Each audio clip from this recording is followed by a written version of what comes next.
During the early 15th century BC, ancient Egypt began its third and final golden age, after Pharaoh Ahmose I, founder of the New Kingdom period, drove out the Hyksos invaders. Ahmose's great-granddaughter, Pharaoh Hatshepsut, contributed greatly to this age of prosperity by expanding the empire's trade routes and constructing one of ancient Egypt's greatest architectural wonders. Despite her gender, Hatshepsut managed to become one of the most successful pharaohs in all of ancient Egyptian history. Hatshepsut, whose name means foremost of noble ladies, was born in 1508 BC to Pharaoh Thutmose I and Queen Ahmose. Hatshepsut was raised in the royal courts of Egypt, alongside her sister and two brothers, who all died early on in their lives. After her father's death, Hatshepsut's half-brother, Thutmose II, inherited the throne. As a lesser son to his father, Thutmose II needed a queen of 100% royal blood to legitimize his claim to the throne. Hatshepsut, then 12 years old, was the ideal candidate, so she married her 15-year-old half-brother and became the Queen of Egypt.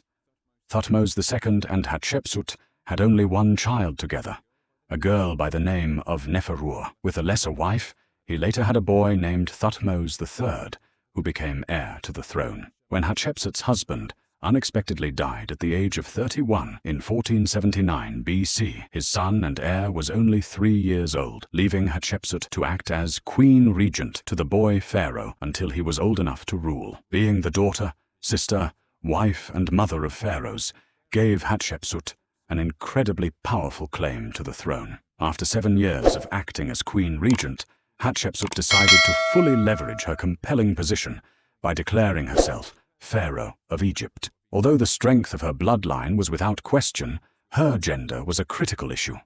To legitimize her position, Hatshepsut proclaimed that she was the daughter of Amun, the Egyptian god of air, and that it was he who intended for her to rule Egypt. She explained that Amun had possessed her father's body on the night of her conception and impregnated her mother. This was an extraordinarily risky move, but it ultimately paid off, aided by the support of high-ranking officials, including a man named Senenmut, the overseer of royal works, who is also speculated to have been Hatshepsut's secret lover. In addition to her exemplary bloodline, divine right, and support from the aristocracy, Hatshepsut sought to further bolster her claim through propaganda by depicting herself with a male body and a false beard in most sculptures and carvings. Although she had risen to the level of pharaoh, it was still inconceivable for a woman to lead troops into battle, as her father and husband had done. Instead, Hatshepsut decided to use the empire's military to explore new avenues of trade. She sent her forces on an expedition to the land of Punt, a somewhat legendary kingdom at the time, where no Egyptian had ventured for over 500 years. Punt's exact location remains a mystery, but it is generally believed to have been located somewhere on the southern shores of the Red Sea or the Horn of Africa. The venture was an overwhelming success, bringing great wealth and prosperity to the empire. Egypt's army returned with an abundance of riches, including gold, ivory, frankincense, and myrrh. Hatshepsut became the first ruler in history to successfully transplant trees from foreign lands. This was accomplished by using baskets to protect the roots of the trees on the journey back to Egypt. Hatshepsut is also credited with being the first person in recorded history to grind up charred frankincense and use the resin as eyeliner. Among other trophies brought back were exotic animals, such as apes, panthers, and giraffes. This remarkably fruitful expedition did wonders for the female pharaoh's popularity and reputation. The vast increase in commerce provided financial support for another of Hatshepsut's groundbreaking pursuits, architecture. Hundreds of large-scale building projects were commissioned by Hatshepsut all throughout Upper and Lower Egypt. Among these were grand monuments erected at the Karnak temple complex, a popular construction site for many generations of pharaohs. Hatshepsut built enormous twin obelisks made of pink granite at the temple's entrance and dedicated them to the god Amun.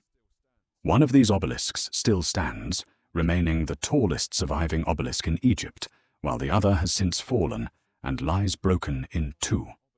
Hatshepsut ordered an even larger obelisk to be constructed, but the project was abandoned after cracks began to form in the granite. Still attached to the bedrock on its bottom side, the unfinished obelisk, as it's referred to, offers a rare glimpse into Egyptian stoneworking techniques, with chisel marks and ochre-colored lines still visible today. This is the part 1. The uncontested jewel of Hatshepsut's many building projects is the mortuary temple that she had built in her honor, known as Djiza Djeseru, or Holy of Holies. Sculptures within the mortuary temple tell the tale of the female pharaoh's divine birth and her lucrative expeditions to the exotic land of Punt. The temple inspired subsequent pharaohs to build their own extravagant buildings of worship, but none ever surpassed the grandeur of Hatshepsut's. Her stepson, Thutmose III, later ordered the eradication of Hatshepsut from historical records. The reasons why her legacy was partially obliterated are up for debate. Some Egyptologists believe that it was done out of resentment towards the female pharaoh. However, there is no evidence to suggest this. Hatshepsut did, after all, appoint Thutmose III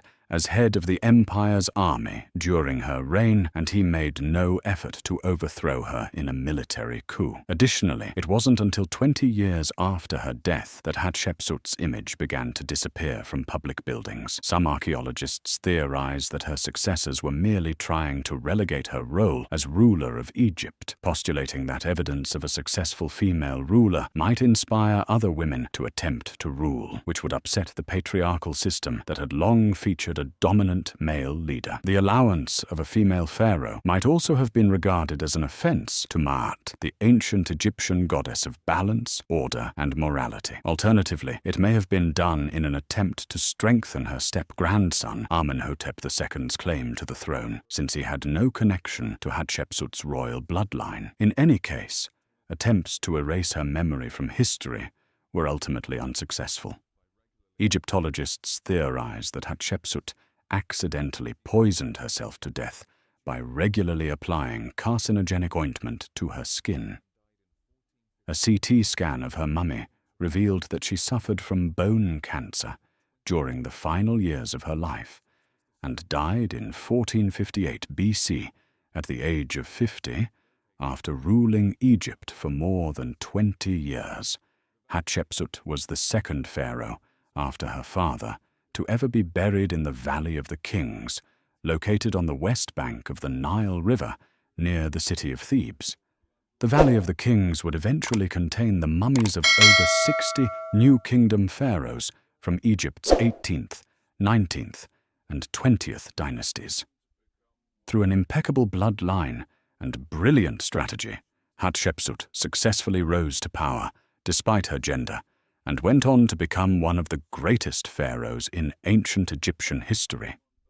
If you enjoy the video, consider liking, commenting, subscribing, and clicking the bell icon below for more videos like this. Thank you.